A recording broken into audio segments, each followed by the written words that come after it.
Good afternoon. I'd firstly like to acknowledge the traditional owners of the land we're standing on and all their countrymen, all elders, and welcome to everyone at this webinar event today.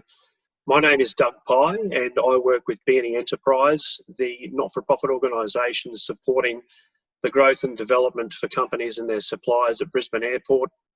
We've been working closely with Brisbane Airport since 2014 to provide airport stakeholders with a platform to collaborate and network, to discover new ways of doing business for the betterment of Queensland, and to listen to the needs of our tourism businesses for the betterment, our businesses for the betterment of Queensland, and listen to the tourism, freight and logistics industry stakeholders. Today's webinar is a follow-up on the TradeCo session from our first ATC quarterly session in late May, and our guests have some important updates on the progress being made by Brisbane Airport, local and state government bodies to make the process of air freight exports easier, more streamlined and in the long run more cost effective. I'd like to once again acknowledge Brisbane Airport CEO Gert-Jan de Graaf, as well as Brisbane Economic Development Agency CEO Brett Fraser for actively supporting this quarterly joint initiative, and also thank Trade and Investment Queensland and our industry association supporters from Meat and Livestock Australia, GrowCom, Seafood Trade Advisory Group and Food Industries for helping to promote today's session. Before we get started, I'd just like to introduce our panellists for today. Joining me today to assist in moderating this morning's session is Lisa Cavallaro, the Industry Development Manager for Food for the Brisbane Economic Development Agency, Carl Jones, the Head of Aviation for Brisbane Airport Corporation, Patrick Orth, the Business Manager for Japan Airlines, Masayuki Harakawa, I beg your pardon, from Japan Airlines,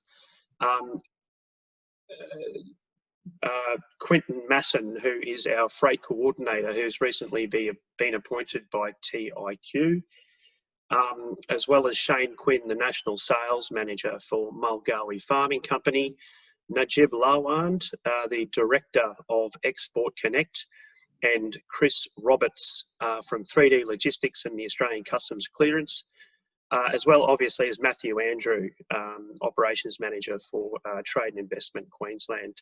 Thanks very much to all our panellists for being here this morning. Really appreciate it. Today is a fireside chat type format, and we'll be giving our panellists an opportunity to update us on their progress during the COVID pandemic, any new initiatives and resources they've been working on, and provide us with insights on global market opportunities for Queensland air freight exporters. Throughout the session, our guests will have the opportunity to ask questions via the Zoom Q&A function, which has been activated for this afternoon's session. Our first panellist this afternoon is Carl Jones from Brisbane Airport. He'll be giving us an update on flights and schedules for the second quarter and introducing us to our guest panellists from Japan Airlines. A good morning to you, Carl. Thanks very much for joining us. Thanks very much, Doug, and thanks for the introduction. I just wanted to say a couple of thank yous to start with.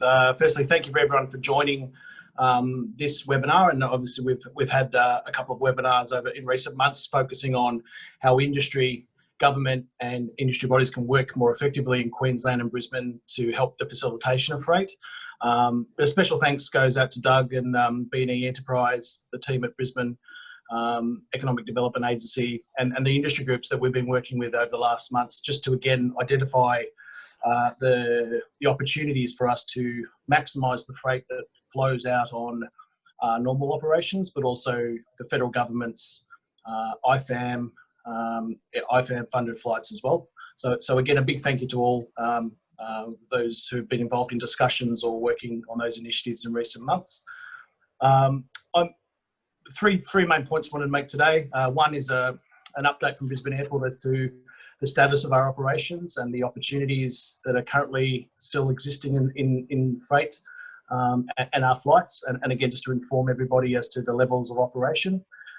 Two, encouragement from Brisbane Airport to continue this cooperative government and industry approach to maximising freight flows from Brisbane and Queensland. And three, obviously, we're very happy that the Japan Airlines team can join us today, and just wanted to again, highlight their brand new operation to Brisbane as part of the IFAM program. So without any further ado, just wanted to give everybody an update as to what's occurring at Brisbane Airport at the moment. So it's no great surprise, obviously, business is still significantly down overall. For the international sector, we're about 98% down on pre-COVID levels and passenger-wise. That's about 90% on international scheduled flights, so obviously significantly down. We still have currently 28 services a week by 10 airlines, and that's a combination of scheduled passenger services to help with repatriation and passenger flows, but also there's a large number of freight dedicated flights as well. So we're seeing an average of about 200 freight flights a month into Brisbane Airport. So there's still lots of movement and lots of opportunity for greater exports from Brisbane. On the domestic side, it's slightly more positive story. We're about 80% down on a normal business or pre-COVID levels. That means that results in about 460 on average flights a week. And that's the equivalent of about 28% of our pre-COVID schedule. So a lot of that's interstate flows, and freight related. There's importance that domestic freight continues to flow as well. So on average, we have about 800 flights a month that are domestic freight related. So there's still a lot of activity happening at Brisbane Airport. Still significantly down, but we are, in these challenging times, we actually are currently the busiest major airport in Australia in terms of that level of activity. So again, whilst challenging, there are still opportunities for all of us. As I mentioned, it's been really important to Brisbane Airport working with the likes of B&E Enterprise, Beta, but also Grocom, Meat and Livestock Association, the Seafood Industry Group, Food Industries, and others, as we talk about how the airlines that serve Brisbane can take advantage of the existing business and additional export opportunities as well. And we're very keen to continue this as part of these types of forums. So with that, we were very happy that as part of the IFAM program, JAL decided to look at operations via Brisbane and launching services from 20th of August. I won't steal the JAL team's thunder in terms of just sharing a little bit about their operation and their focus, but from Brisbane Airport's perspective, we're really excited to see JAL not only operate in these challenging times, but return to Brisbane after many years. So again, we're very excited and really thankful for the JAL guys to not only join this webinar, but also the ongoing JAL services. So without further ado, I'd like to hand over to the JAL team and introduce Masa Harakawa and Patrick Orth from the JAL Cargo team to say a few words.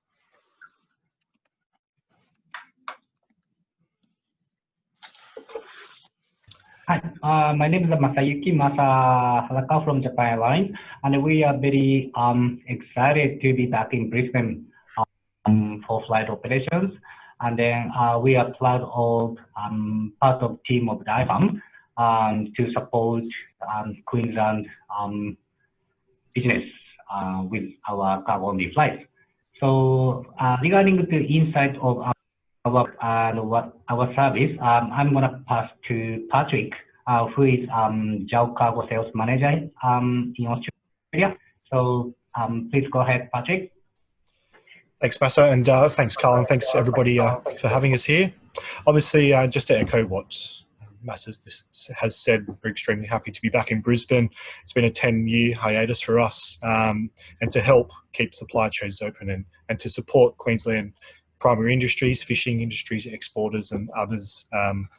We're extremely proud and glad to be here. So at the moment, we're currently operating a cargo-only flight supported by IFAM, which has been mentioned already. It started last week. We have our second flight operating today, departing just after 10 o'clock. So we're hoping that will operate now weekly until the beginning of November. So yeah, and as I mentioned, we're proud to be back after 10 years. So on top of obviously us flying directly into Narita, we're also able to access our entire network, which is currently operating.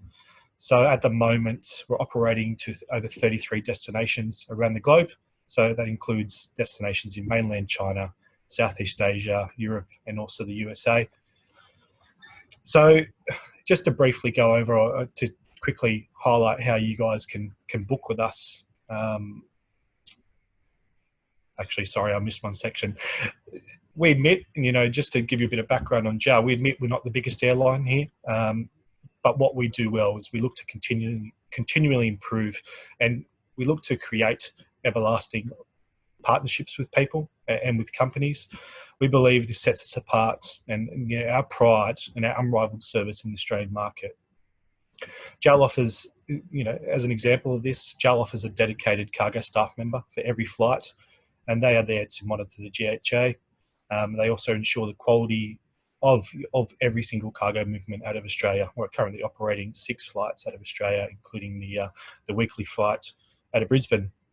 So this, coupled with our experience, we see us as one of the primary carriers within Australia, and Australia has been a key market for JAL for a long time, and especially for seasonal products. We're right in the middle of southern bluefin tuna coming out of New South Wales at the moment, and heading into the asparagus season out of Victoria, New South Wales very shortly. So, we understand that there's a lot of markets here that need support from JAL, and we're extremely happy to be doing that. So in terms of our product and service, the easiest way to use us and to use the JAL service is to get in touch with your registered IATA freight forwarder. These freight forwarders are all approved by JAL. We have a lot of background that we go through with them. Obviously, there's to do with billing and things like that, which makes it a lot easier on both sides. The airline side plus the freight forwarder side. From there, we liaise directly with them. They provide the information that comes from the shippers and primary industry, and then we try to work on the customers' requirements from there. Traditionally, Brisbane and all of Australia has been a space available market. That is something that has obviously changed recently with COVID. So we're looking, as mentioned earlier, to start partnerships and to work with people. We are working under the guise of that we're here to help. We're not here to hinder anything. We want to improve and keep going and keep all these movements happening that have been in the past.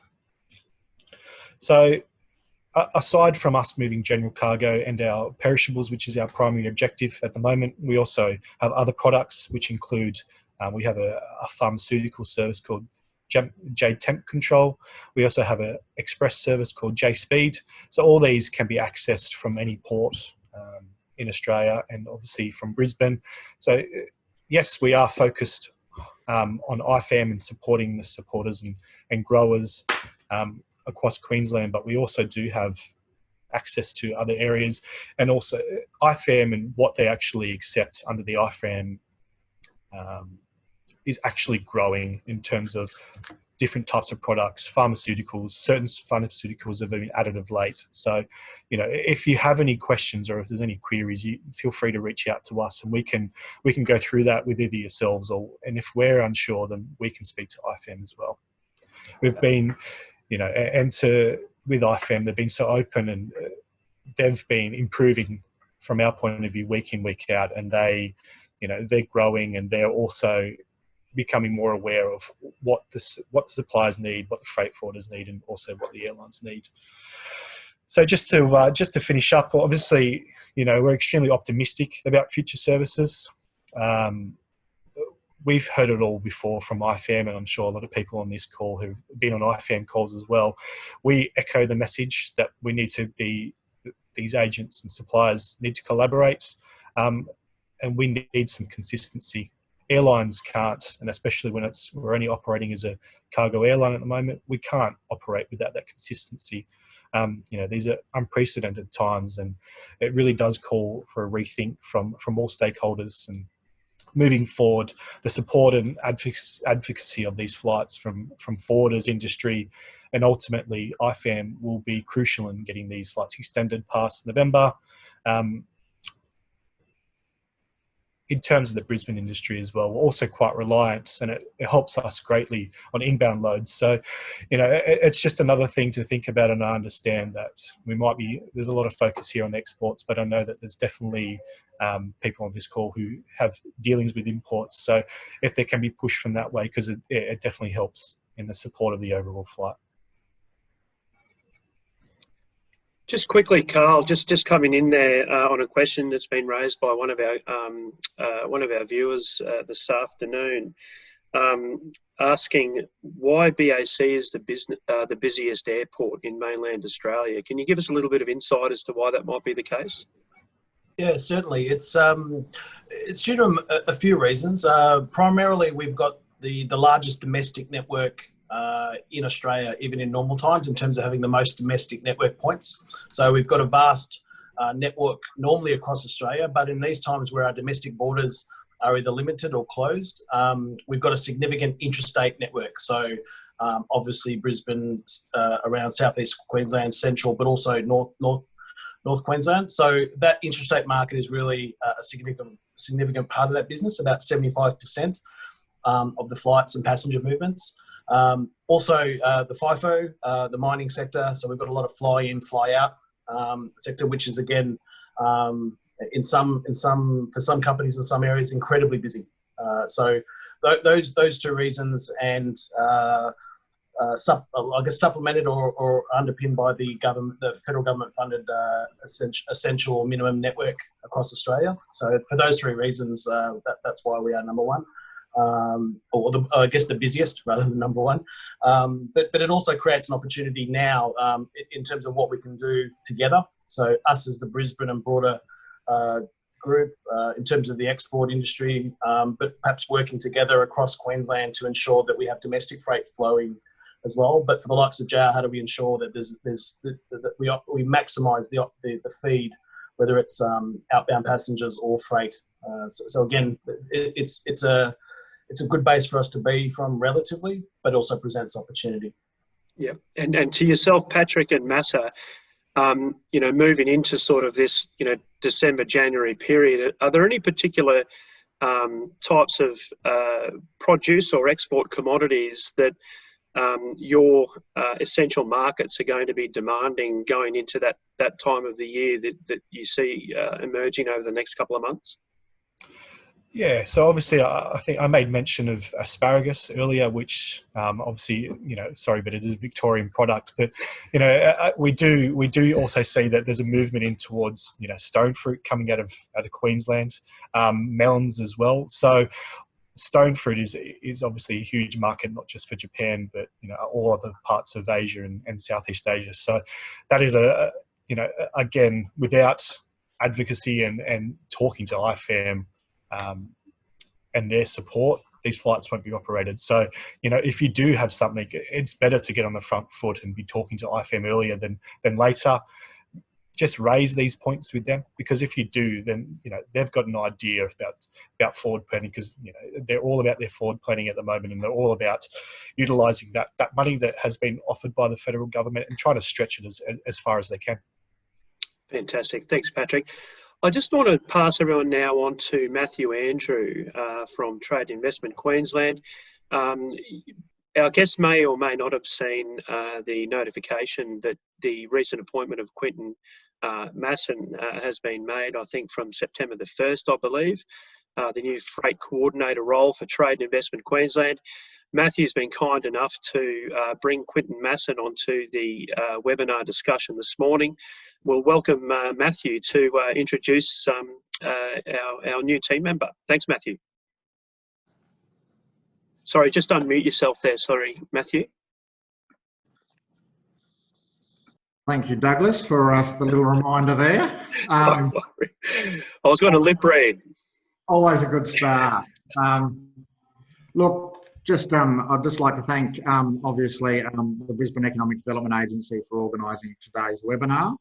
It's good to be here, and it's particularly good to be here now we have a freight coordinator on board to assist across Queensland with the challenges I think we're all experiencing currently in relation to air freight. For those of you who don't know Trade and Investment Queensland, and I'm sure pretty much all of you do, but just in case, we're a statutory authority of the Queensland Government, and we pretty much do what it says on the label. We help with trade issues, particularly getting exporters into markets overseas, and we have a network of over 15 overseas offices that can assist with that. And we also obviously do some work on the investment side, both attracting investment into Queensland businesses, but also helping Queensland businesses to invest overseas when they choose. Obviously, with a portfolio of responsibilities like that, it's relatively important that air freight keep moving. The reality is there is a very important percentage of Queensland's freight effort, and particularly agricultural freight, that is heavily reliant on air freight. Live seafood is probably one of the great examples of that, I guess. There's lots of others in the horticultural industry in particular as well. I think we've already touched on melons this afternoon, but we're also looking obviously at things like mangoes and avocados coming in as part of a bit of a spring peak, which may well present a bit of a challenge in terms of the number of air freight movements we've got moving on at the moment. From our point of view, we've been working fairly hard with IFAM, both to understand the data and to work through some of the issues that are being raised. And as part of those conversations, it became fairly apparent to us that Queensland had some challenges that probably needed a bit more expertise and a bit more sort of drive behind them. And so we as a government took a decision to appoint an air freight coordinator, and we're fortunate enough to be able to get Quinton on board to assist. He started on Tuesday, so I think he'd appreciate not too many tough questions, but we're delighted that he's got his feet under the desk and starting to move in that space. He's already heading up to Cairns next week to touch base with stakeholders up there and try to get a bit of a feel of the way of the land there. And I know he's got a number of appointments with people on this particular call coming up in the near future as well. Just so everyone's clear, Quinton's sort of on board to do two things, and obviously there'll be a bit of team put around him. The first is to try to maximise the freight on our current IFAM services. We're concerned, as I'm sure everyone on this flight is, everyone on this call is, to keep those services moving, and the best way to do that is to make sure they're as full as possible.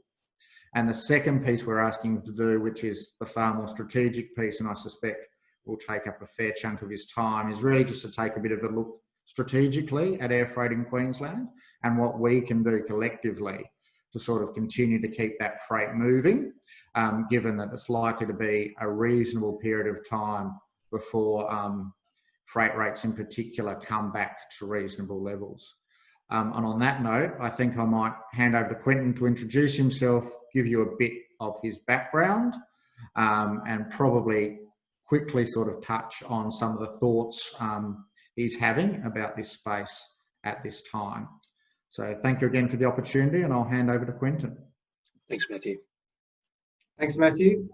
Douglas, thanks very much, and to the fellow panellists and all industry stakeholders that have dialed in. Thanks very much for the opportunity. It's exciting to be on board. This is a really great initiative that Trade Investment Queensland, but also other really significant departments within Queensland. It's a whole of government approach, and really grateful for the opportunity. And I'm looking forward to meeting all groups, stakeholders, industry stakeholders across the group to try and understand where the problems are and where we can help facilitate some real short-term solutions, but also get a view on the long-term aspects. As Matthew mentioned, what are we going to do to learn the lessons learned of this pandemic, and how can we insulate ourselves going forward to get a sustainable solution for industry in Queensland going forward. So that's a really good opportunity.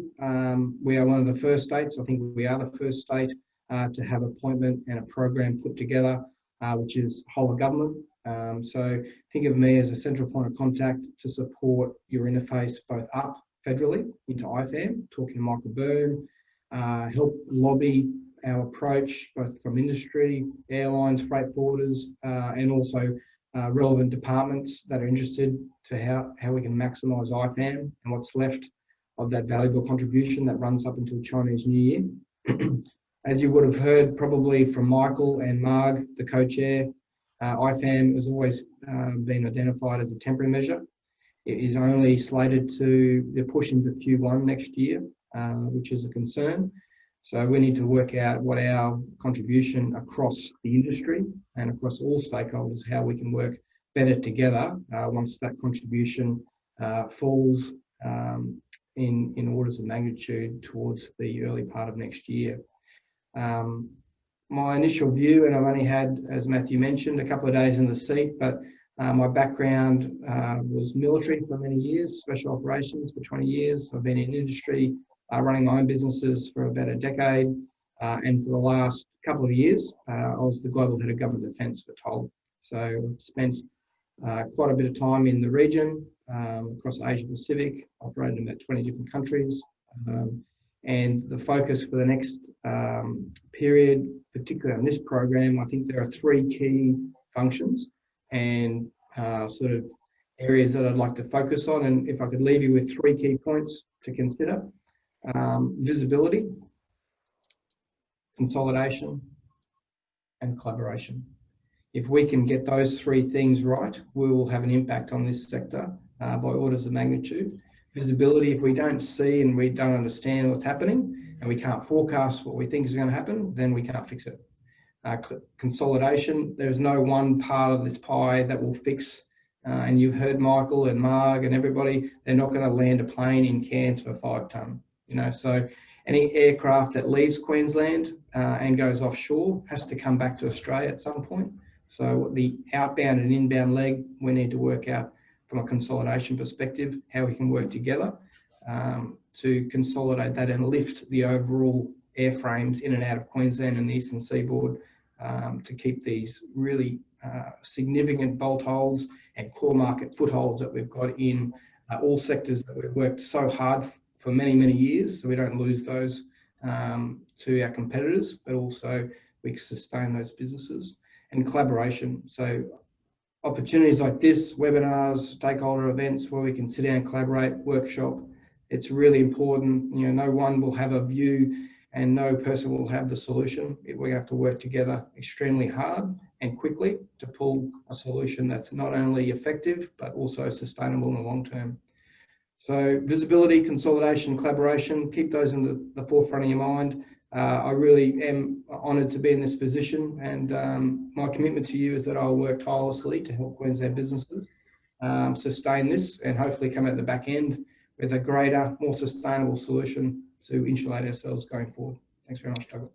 Thanks, Quentin. Look, I think I can speak for all of industry and certainly everyone here at the webinar session today that you're a welcome addition to the TIQ team, and I'm sure that many of the stakeholders here on the call today look forward to working with you over the coming months and years to maximise those global export opportunities. So thank you, Quentin. I'd like to now pass you over to Lisa Cavallaro, who's going to introduce us to the National Sales Manager for Mulgowie Farming Company. Lisa Cavallaro, over to you. Thank you, Doug. I'd also like to acknowledge the traditional owners of the land on which we meet today, both the Yagara and the Turrbal people, and pay my respects to elders past and present. I echo Doug's welcome to this webinar and also want to extend a warm welcome from Brisbane Economic Development Agency to all of our experts here today and to our audience participants. Brisbane Economic Development Agency is the city's official economic development board. We exist to grow Brisbane and the local economy. We drive the demand of the city, and we're here to create industry growth and trade opportunities for local businesses. We've been supporting Brisbane's priorities for several years across specific industries to scale and grow, and by doing so, creating new jobs, retaining existing jobs, and attracting capital, and filling those supply gaps within the economy. Moving forwards, Brisbane Economic Development Agency has a commitment to drive Brisbane's economic recovery to the delivery of initiatives with immediate sustainable economic impact for Brisbane. One of those initiatives that will continue is the Future Food Initiative, and I'm very pleased to have not only a Future Food alumni from our Global Accelerator, but stands in his own right, Shane Quinn, today. Shane is the Marketing Director of Malgawi Farming Company. He's one of our successful vertically integrated growers within our South East Queensland ecosystem.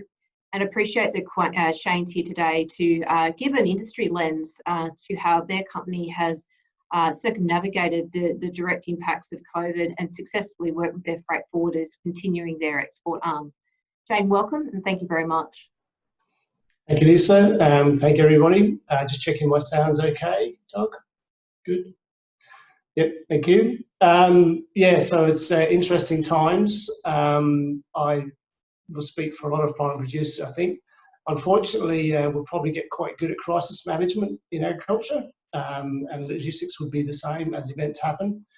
And this one was no different. I think in crisis, I've learned to keep things as simple as possible. So I echo Quentin, focusing on three things. So for me, it tends to go to commitment, openness, and trust. And having long-standing customers and supply partners has been crucial for us to navigate. So if I wind back to when the airlines first stopped flying and we had a large export program lined up overseas, and how do we approach it? So I see from our point in the supply chain is very much as the producer, secure the supply, and then also secure the sale. So our model as a large vertically integrated producer is that we deal as directly as possible with the end customer. So most of our exports are directly to overseas supermarkets, whether that's New Zealand, Hong Kong, or wherever. We do have import agents, but generally we deal with retailers. And on the commitment phase, that actually, I think, was crucial for this, because what it meant was very early days as a farmer and to doing vegetables, I can choose to plant or not plant. So if I'm not confident I've got a sale, not confident I can move it, I simply stop planting. So it was very early days making a phone call to the retailers who were still just absorbing the first impacts. They were going through panic buying, knowing that was going to be a wave. And it was quite good to be able to pick up the phone directly to them, going, guys, no, this is early on, you haven't got data on this, but what's your feel? Should I keep planting? And if I should I go up? Should I go down? What do you do? So it was great to get that alignment from our overseas partners and domestically on that early.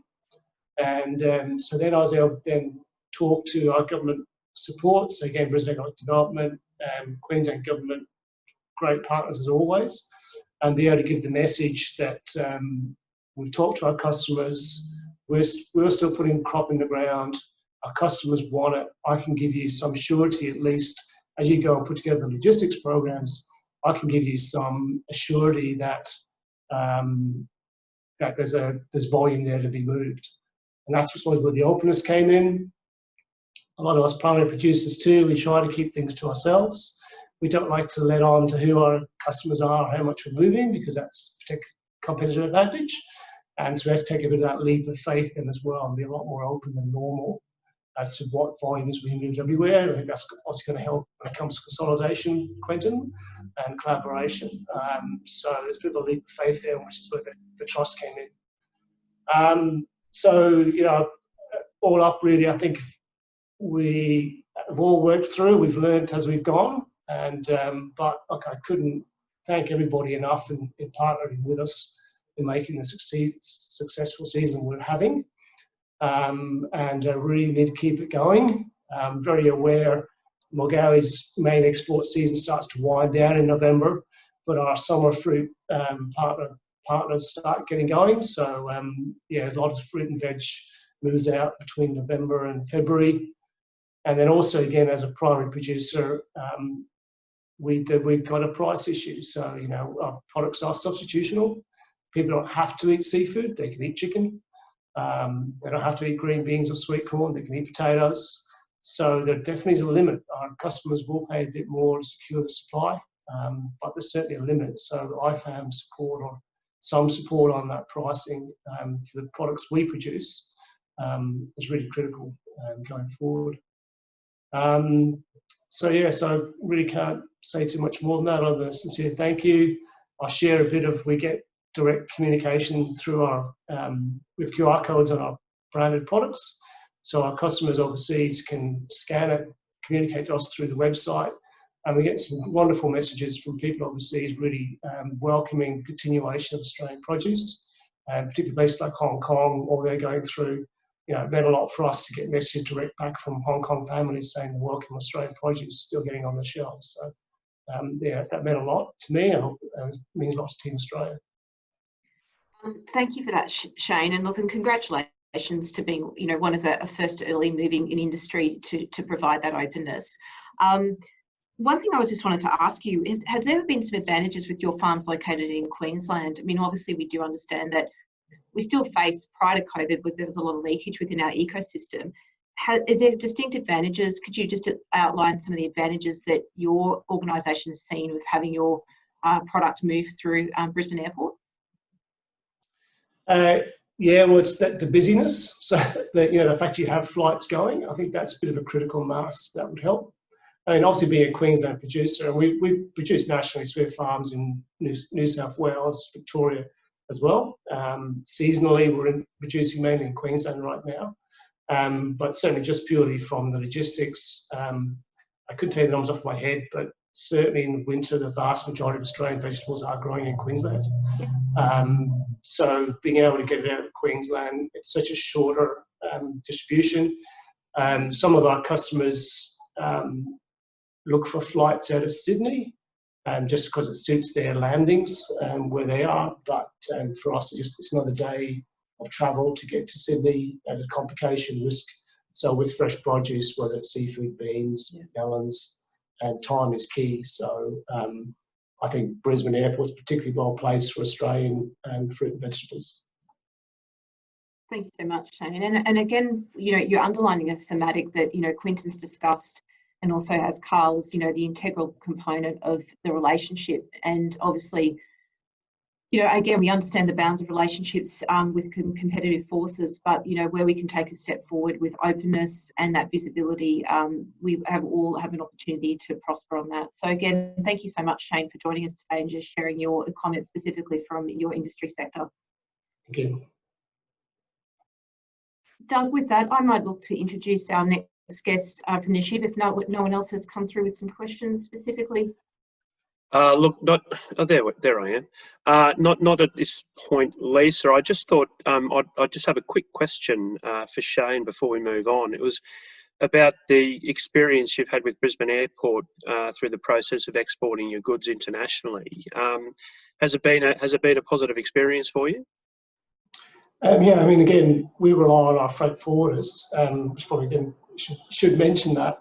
We were very clear and upfront with all our partners, including our freight forwarders, that we were committed. We weren't going looking particularly for new customers because we really wanted to make sure we could meet big demands of our existing ones.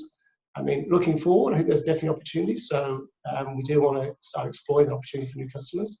But likewise, our freight forwarders, everyone's feeling insecure.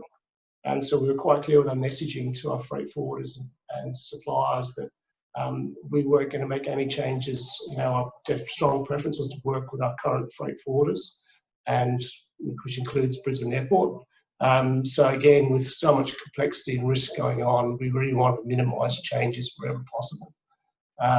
And so again, feeding back indirectly to our freight forwarders, it just seems like it was a great Team Australia moment in time where everyone seems to be really working together with the right outcome in mind. And also, how are you going sourcing a workforce at the moment, Shane? Just briefly, how are things progressing there?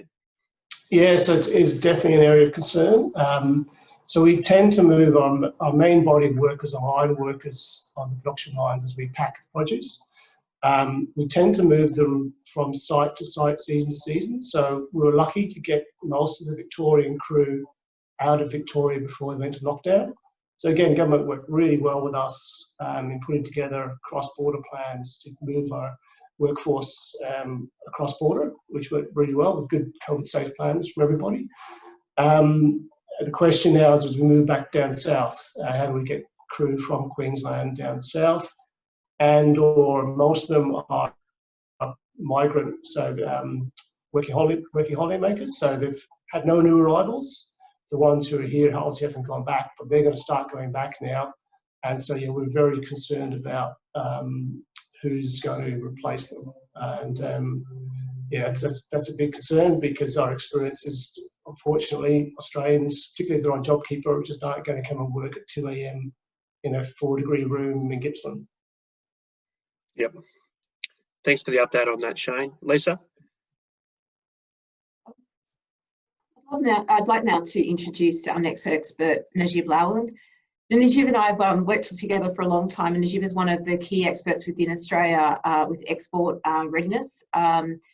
Najib, I'll let you discuss your pedigree and your legacy with the audience group, but obviously Najib is the Director of Export Connect. He has obviously a key strength in analysing the competitor analysis and evaluation within global markets, not only from a theoretical understanding of scope, but also a connectivity of direct pathways. I'd like to welcome Najib. Thank you. Thank you, Lisa. And yes, pedigree in export and food and agribusiness. I know I look like I'm about 25 years old, but I've actually been in that sector for 25 years. Apart from a very short stint as a cadet accountant for Coopers and Lybrand back in the day, I've only been around food export, predominantly Middle East and Asian markets, and a little bit into North America. What we do now as Export Connect, using all my experience from being an exporter and setting platforms for businesses to export in public and not-for-profit roles, is helping them expand into the markets by getting them to select the right markets, the right market entry strategies, having a clear market pitch ready, specific to those markets of opportunity for them, introducing them to pre-qualified buyers for maximum success in an efficient way, and often engaging TIQ offices internationally for that as well. While we've got an amazing database, we're more than happy to tap into anybody else's database as well for the success of our clients. We deliver workshops and forums now virtually and online for stakeholders, and we've delivered work for TIQ and Brisbane Economic Development Agency. In the past, we've run export masterclasses, market-specific workshops, mentoring sessions, and market visit programs. So, the validation of our work is that Export Connect is now just a little over 3 years old, and we've delivered over 150 projects for more than 105 clients covering 20 markets. Clients include businesses as big as Woolworths, Chobani, Master Foods, Simplot, but most of our work is for SMEs, and they're the ones that bring me a lot of joy. We've also had over 50 interns in their final year of university come through and learn about export marketing, and we're very proud of that program as well. For today, given that it's about Brisbane Airport and we're talking about export, I thought maybe I'd cover a little bit about the three largest export hubs in the world, being UAE, Singapore, and Hong Kong. All three are logistics hubs. All three have major international airlines domiciled there in Emirates, Singapore Airlines, and Cathay Pacific. And in all three of these markets, over 90% of whatever is consumed from a food perspective is imported. So a very captive market. They generally have easier import processes and rules. They have a population that have amongst the highest GDP per capita, and they have an expat population with high disposable incomes and the propensity to spend. Interest in premium products is absolutely there, and they are showcase markets. So if you're doing well in the UAE, if you're listed in Spinneys or Choice Rooms or Lulu, buyers from Saudi Arabia, Kuwait, Qatar are going to come knocking on your door. In Singapore, if you're in cold storage, Fair Price, Little Farms, you know that you're going to have buyers from Indonesia, Malaysia, Thailand knocking on your door. And if you're doing well in Park and Shop and City Super and Welcome, you're likely to have some interest coming in from China. So from these three markets, they've all been impacted by the pandemic, by COVID. the executives have had salaries slashed, jobs have been lost. We know Emirates has, I think they've announced something like 30,000 redundancies worldwide. We know that supply chains have been impacted. We know that initially stock was not always on shelf. That's all sort of recovered now, and all of these markets being logistics hubs, they've been able to scramble quickly and recover from that. But what we've seen is supermarkets, for example, they typically used to hold 2 or 3 days worth of stock at the back of the supermarkets. They now hold 2 or 3 weeks worth of stock. And I was talking just 2 days ago with one of the largest distributors of dairy brands in Singapore, Kaiser Foods. And this was for a Queensland company, actually, that manufactures goat's cheese. And she's innovated in a way that she freeze dries the goat's cheese, and it's now sold as a powder. And what makes that unique is that it tastes like goat's cheese, but it's ambient and it's got long shelf life. And so he's interested in both a wet and dry product. And he's been interested in her product for 3 months. I showed him her product 3 months ago. And only now have we started to have earnest conversations, because he's just been trying to organize his supply chain, make sure that it's reliable, make sure that he's got the right freight rates that, that can pass on the costs. Also for him, dealing with the retailers during this period, they're a lot slower to respond. They've been more worried about their own supply rather than looking at new products to bring on. For example, FairPrice, which is the largest retailer in Singapore, they used to have weekly buyer meetings and board meetings to sign on new product. Now it's once a month and online. So it takes longer for things to happen. So one of the things we are noticing is that demand for product is still there, and interest in new products is still there, but there just needs to be a little bit more patience, in the meantime. We know that e-commerce has had the most remarkable lift in the past 6 months. E-commerce has been trending up in Hong Kong, Singapore, and UAE, for the last 5 years, but the pandemic has just accelerated it to the point that if we were to look at the UAE, for example, Gibsons, which is the main grocery online retailer there, who's very strong in fresh, actually, has had a 10-fold increase in sales over the past few months. We know that Lulu, which is the main hypermarket in the UAE that has an online store, actually crashed. Their online store crashed. It took them 10 days to get it back up and get people back on and buying. And we know that Spinneys in the UAE, which is probably it's the high-end retailer in the UAE, the one that everybody looks to. They've invested so much in an amazing in-store experience that they were reticent to go online, because they didn't want people buying product online because it doesn't reflect what they've invested their money in. COVID has made them accelerate the need to have an online platform, and I think it's actually just gone live. So the e-commerce has now become a channel that maybe businesses before were like, oh yeah, maybe not, whatever. But now actually, it needs to be considered. The growth has tapered off a little bit, but it's definitely higher than where it was pre-pandemic. And of course, we know food service, completely crashed. And in all these markets, not just in Australia, everywhere. And especially, these three, which are also tourist hubs. People travel to these markets to go on holidays, and tourists can't get there. About 3 weeks ago, I had an inquiry from one of the biggest distributors of high-end products in Hong Kong, Premium, that goes to food service. They also go to supermarket chains, Chef's Garden, and they were asking me for grocery products. They were wanting to go a little bit more into supermarkets, because what's happening with supermarkets is with people not going to restaurants and cafes as much anymore, they're going and buying the product from the supermarkets to make the food, to prepare the food at home. And so grocery sales, like all the major retailers in all these three markets, have had their best 3 months, 6 months, basically, sales ever. So there's a move towards, grocery. And what that means is the need to, for some businesses to value add, to eliminate, the possibility to be substituted. I know that was a point that Shane mentioned, for fresh produce.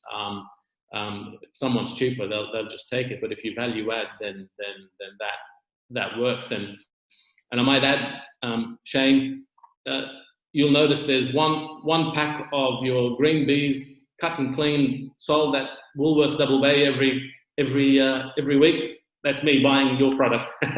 I love the green bees. They're so fresh and crispy.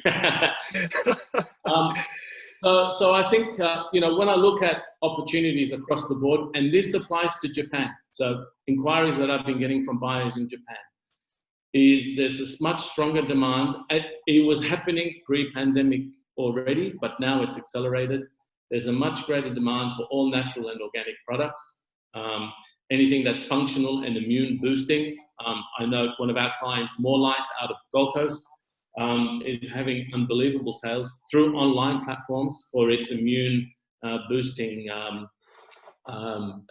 functional food changes. Products that can demonstrate a strong supply chain integrity and reliability. So initially, with all the supply chain issues, some of it was to do with the actual physical transport. The lingering supply chain issues were because the source market was not able to supply the product. So if you're able to have that supply chain integrity and reliability, then that simply gives you a big plus. And again, I know in Shane's conversation, insights he shared, having that QR code does make a difference. That adds that sense of trust. I like his comment about openness, commitment, and trust. So products that are suitable for in-home dining and preparation. Similarly, products that are suitable for online delivery. So if making the products having more transportable integrity. And something to consider, and I know these markets have been looking at it for a while, and now from a food security perspective, it has really accelerated their thinking, is manufacturing product in market. Now, that's the reverse of what, I guess Brisbane Economic Development Agency would want. It would want people coming to set up their factories in Brisbane, not setting up their factories in Singapore and Hong Kong and UAE. But the Brisbane's equivalents, organisations there are highly motivated to bring food producers in those markets, because they don't want to be caught with supply chain issues again, where if food can't get in, their people will starve. It's as simple as that. I think that's a salient point, Najib, and I think that's where probably, if we look at our ecosystem of Queensland, is where we do have a distinct advantage, is that whilst we have our manufacturers, we do have that source of commodity strength as well. So again, I think we'll see probably more opportunities of joint venture or globalisation for our existing manufacturers, but also too with the distinct advantage that, we have, unashamedly the strength of commodity supply to fuel, whether that be new product development or existing products. Najib, thank you so much for obviously just sharing, obviously a helicopter view of, state of potential, growth opportunities across those hubs of export. My final question was, for an existing exporter right now, in the current climate, is there one critical thing that you'd ask them to do before they look to diversify into a new market or consider, their export plan? Look, I think you must be market driven, not supply driven. The supply chain starts with the market, not the product. If you can work off that principle, you will absolutely succeed in your export endeavors. And so what you need right now more than ever is to understand what are the trends and the opportunities in the markets that you should be targeting, and who your competitors are. Where are they coming from? How much do they sell for? What size are they sold at? What claims do they make? And how are you different? This whole, white space, it's such a it's a, you know, the word of the, you know, the term of the moment for now, but it's, yeah, finding that space so that you can't be easily substituted. So as you just discussed, it's no longer a game of sending your catalogue over to buyers. You have to have that value proposition front and foremost. And I think that that's something that, you know, as an ecosystem and the stakeholders here, we should be mindful of as well, is that, you know, sometimes we think through these problems and challenges through what we're facing, but I think if we took an end point view of that and then look to understand where those gaps are for our value proposition, that is something that could be considered. Thank you, Nisha, but we do have a question from the audience group about just any insights that you have around current demand for exports and imports between Australian freight forwarders and the USA. So demand freight forwarders, I mean, like for current demand, yeah, export importers between Australia and US. So Australia, okay. So let's talk about North America. The demand for product from Canada. The demand from buyers in Canada for Australian product is actually quite high right now, because they're struggling with the whole COVID issue with the US, and they're not really doing a lot of deals across the border, and they are becoming more and more familiar with value-add Australian product. So I think Canada is and actually we're probably in the next month or so going to run a webinar with a distributor in Canada that's looking for Australian product, going to Loblaws and all their major retailers. The US, up until recently, was really keen on Australian products. Obviously, the dollar is in our favour; it makes us cheaper, and Australians have a good reputation, and Australia as a country has a great reputation in the US. But we sort of hear about the political stuff that's going on there and just, maybe just, wash over it. Actually, it's impacting everything. Not just COVID, Black Lives Matter and everything else, and the election. So if I was looking at the US market right now, I would still be doing my homework, but I'd probably be waiting until the new year to start approaching buyers, because they won't be looking. They're very preoccupied at the moment with the dramas that are going on. Thank you, Najib. Look, I am mindful of time and don't want to cut you short, but Doug, this might be a good time. We'll look to open up more of a panel discussion with all of our experts in place. Doug, if you're back there. Thanks. Yeah, I'm here. If you can hear me, all good. I guess one of the general questions for everyone this afternoon, there's, I guess throughout industry, there's been a lot of mention that, Western Australia, I suppose, is a bit of a golden child when it comes to air freight exports out of Australia. I suppose, what are the sort of things that are going to encourage Queensland and Australian exporters to utilise the infrastructure within Queensland to get their products into international markets? Are there any lessons that we can learn from what's occurring in Western Australia that we can, adopt here in Queensland to help expedite that process of getting our products out to market?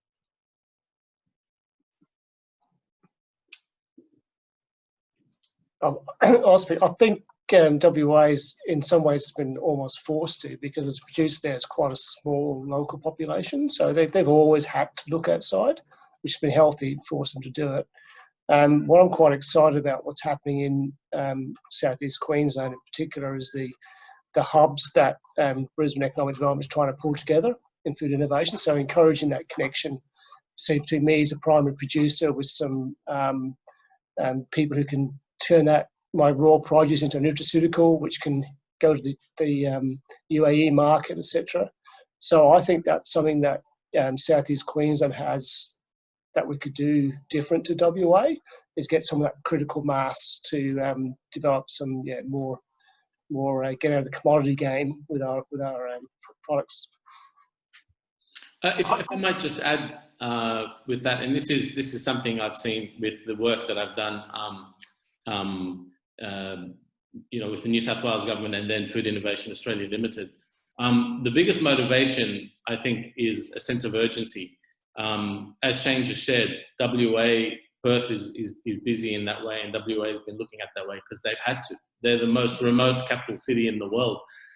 So they've been looking to their neighbours north of where they are because they've had to. I think on the eastern seaboard, many businesses are comfortable selling locally because the market is good enough. But I think what the pandemic has shown is that market diversification is absolutely key, especially for those that were reliant on food service, representing 30, 40, 50, some 100% of their sales. And so export markets are now becoming a part of that market diversification strategy. And of course, that means having the infrastructure like Brisbane Airport to facilitate that. Fantastic. Carl, you're probably still there, just sort of hovering in the background there with your screen. Just bring you in. You know, there's been discussions around, you know, Brisbane Airport acting like a river for exports, you know, out of Brisbane. And can you just give us a little bit of an understanding of what you mean by that, and really in a post-IFAM world, what opportunities there would be for Queensland produce producers to look at the long-term benefits of relationships with Brisbane Airport to in the long run bring cost effectiveness well and truly front and centre on the export front.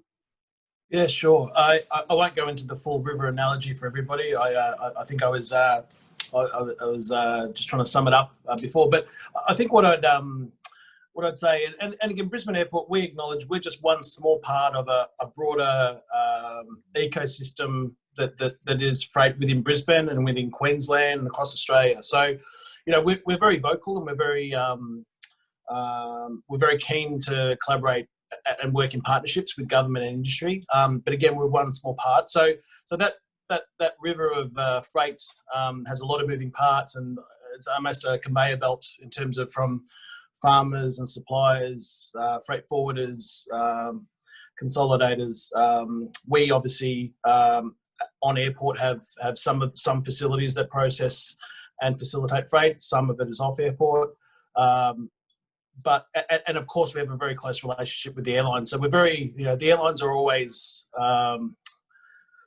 keen for more opportunities. We're in close contact. So throughout this crisis and ongoing, airlines are always looking for opportunities that they may not be aware of, or to work strategically with us. And again, it's great to see the JAL team here and supporting and investing in Brisbane. But I think post IFAM and when that funding goes away, there are opportunities as an industry to how do we work together to facilitate more freight from Brisbane and Queensland. So there is a critical mass that goes through Sydney. There may be existing contracts, there's companies, there's existing relationships. So we're not for one instance suggesting we can change all of that at all, but where it makes sense, where local business, whether it's fresh fruit and vegetable, whether it's chilled meats, any products where there's a shorter travel distance, there might be strategic contracts, there might be airlines willing to look at those opportunities. How do we identify the things that make sense where we can get local produce efficiently processed and onto planes through Brisbane Airport, or you know, sharing product that perhaps we've got half a plane load and there's half a plane load in Cairns. So again, just doing that efficiently, as opposed to not being proactive and seeing that continued flow of freight down to Sydney on trucks and being consolidated because of existing contracts or existing relationships. So again, we're not looking to change all of it. We're realistic, but I think this crisis has proven that, you know, we've lost a lot of business collectively as an industry. Where are those opportunities where we can work smartly together to sort of give us a strong platform moving forward? And I mean, we see our recovery back to 2019 levels being 3 or 4 years. So anything we can do to structurally change the way we're set up here in Brisbane and Queensland, focus on strategic opportunities and work together across the industry and government, I think it's really important, because if we can turn a 4-year recovery into a 3-year or a 2.5-year recovery, then I think we can all benefit. Good news for Queensland businesses, Carl. Thank you. Lisa, look, I might just quickly bring Chris Roberts from 3D Logistics and Australian Customs Clearance into the picture. Each webinar we have a flying minute where we showcase one of our members from BNE Enterprise. Chris Roberts, you've been listening to the discussion this morning. Just while you unmute yourself, there you go. You've been listening to this morning's discussion. You know, what are your thoughts on sort of 3D Logistics and Australian Customs Clearances solutions and how they can help Queensland exporters over the long term? Yeah, sure. Thanks, Doug, and everyone. Look, with the current economic climate and what COVID's done to everyone, let's face it, it's made the work go this way. But what it has done, I think, for our business model is got people asking questions.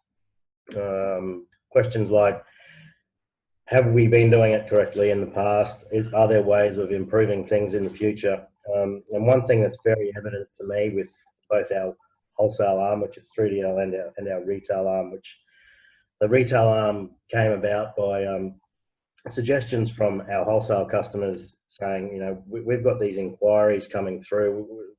That's not our core business. Would you like to deal with these people directly? So we've created a bit of a website where it's a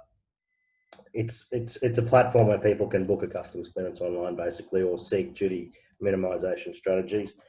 And with COVID, that has grown exponentially. It's the amount of inquiries we're getting for duty minimisation questions, audits, and findings. To be honest, it's quite staggering the amount of money we're finding for both importers and importers that manufacture and re-export. There's a lot of people out there that are unawares of the duty drawback scheme, which where an Australian manufacturer imports certain components or products, they incorporate it in a further manufactured product, send it out of the country. They've paid duty on that on an import, but they're unawares that they can go back 4 years if they haven't been claiming the duty drawback scheme. So we're getting a lot of those inquiries. Obviously, any money found, saved, and refunded at the moment is very beneficial to a lot of businesses, and it's quite a pleasing and satisfying feeling when we find those savings and those solutions for people. So I suppose 3DL and Australian Customs Clearance is a non-freight forwarding customs broker, where our core clients are freight forwarders and other corporate brokers. We're the second set of eyes and I suppose the gatekeepers to home consumption and then again re-export. So if anyone needs any help or knows any people that think they may benefit from our expertise, we're an Australian trusted trader. We're the only non-freight forwarding customs broker to have been awarded the Australian trusted trader status. So I'd like to think that proves that our systems are checked and vetted, and you can have some confidence in that fact.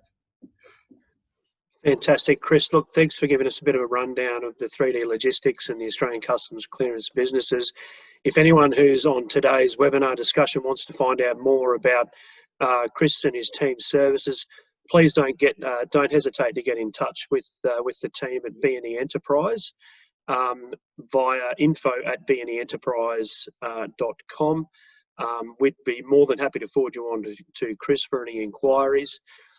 Lisa, I guess just before we sort of wrap up this afternoon, giving everyone a little bit of a sort of an update on some potential future market readiness programs for aspiring exporters as well as existing exporters who want to expand their market opportunities globally.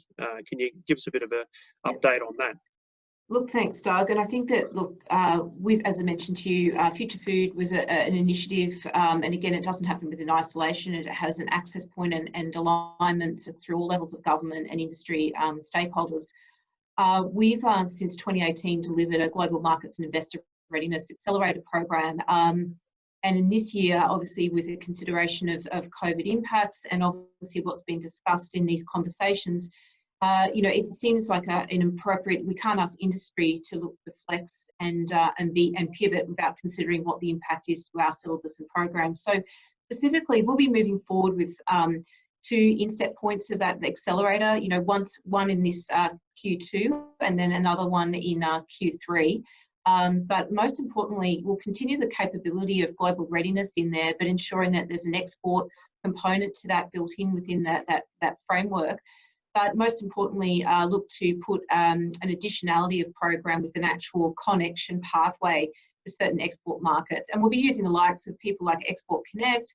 It's obviously this discussion with BAC, and obviously how we can look to leverage all the key arms of TIQ and Austrade to ensure that, again, we have those connection of pathways, but also the capability matched in place. Now that, again, as Doug has said, a program for more established organisations, whether they be globally already in a global space, but also potentially wanting to expand, or domestically established with then export aspirations. I think that probably, I might just take a quick moment of just a quick summary, Doug, if I can, is just obviously the key advantages and benefits and that value proposition that, you know, we have within our ecosystem is that proximity to our export markets. We unequivocally have, you know, a world-class international air and sea freight logistics here. We have close proximity to our Southeast Queensland food bowl, which is interconnected with our road and rail. As Carl's indicated, you know, BAC has had that strength of relationship with the carriers to continue the commitment to Brisbane outside of IFAM. And again, a call to industry about how important the visibility and the awareness of what your challenges are and where your key markets or demand opportunities are. Obviously, Shane has given a good example of that today. And again, we just ask, again, obviously we all work within confidence, but we call out to industry, if you're facing challenges, we have opportunities that you'd like to leverage, be in contact with the people that are in place today.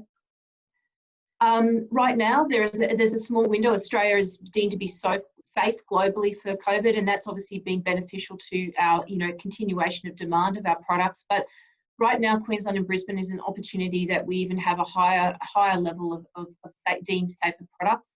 And I do know successful manufacturers right now that are really plugging in that value proposition of Queensland and Brisbane to find further transaction with buyers. And as Najib has highlighted, it's important to consider how your product can be positioned first and the evaluation of your competitive market set before moving into new marketplaces.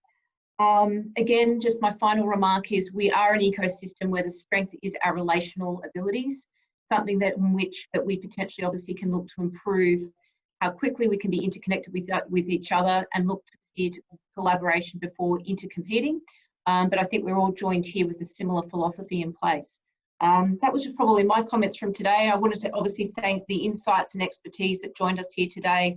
None of us, as I said, has got the answer to the roadmap that comes forward, but collectively and in coordination, I think we're looking to start to make some really important foundational steps moving forward. Fantastic, Lisa. Look, really well wrapped up, and just a quick comment from yourself, Matthew, before we make our way out of the webinar this afternoon. Obviously, the Trade and Investment Queensland international network of offices over the coming months are going to be quite busy working collaboratively with businesses in Queensland to source buyers. Have you got a bit of an update as to how busy our trade commissioners are internationally?